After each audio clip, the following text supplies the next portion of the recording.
Gideon is one of the finest examples in the Tanakh of persistence in service to the Lord.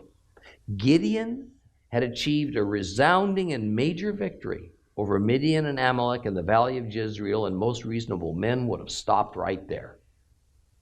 In fact, stopping the fighting upon the majority of military objectives being obtained was the hallmark of Joshua and of those Israelite leaders who followed him. As great as Joshua was, as venerated as he remains in the eyes of Holy Scripture and of the Hebrews, Joshua did not finish the job. His task wasn't just to win some major battles.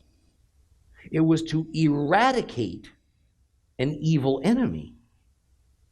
The reason that Israel is under the enormous pressure from all sides like it is today is because Joshua and those who followed him lacked any persistence. The people who hate Israel, who vow to wipe it off the map, are the descendants of the people who ought to not even exist.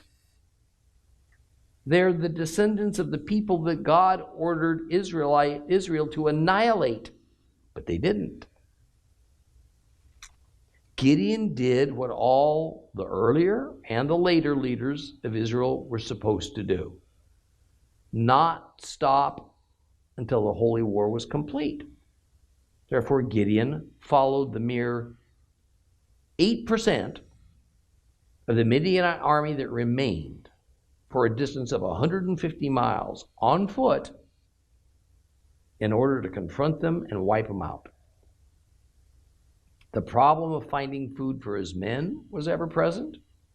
Even the 2 Israelite cities in the Transjordan that could and should have helped him refused. I mean, how discouraging that must have been. But Gideon pressed on, and he refused to cave in. So the Midianites, from that time on, ceased to be a problem for Israel. What we find is that the largest source of Gideon's discouragement was not the enemy. It was those who ought to have been his friends and allies.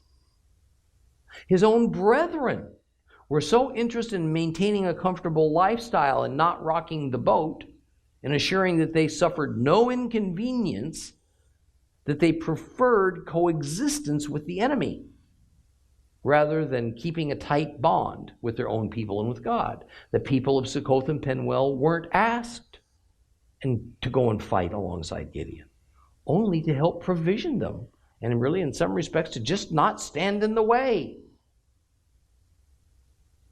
First, it was the Ephraimites who approached Gideon immediately following his battle with their complaining, and they effectively hindered him from doing his job in order to suffer their self-centered and egotistical demands. Then it was the townspeople of those 2 Israelite cities in the Transjordan who denied cooperation and support when he was on his way to finish off the enemy. I mean, what might you or I have done in Gideon's place? Would we have had the sheer guts, the unshakable faith, the iron will to continue to fight the good fight, even though the very people we're fighting for tries to block our way at every turn? Gideon could have easily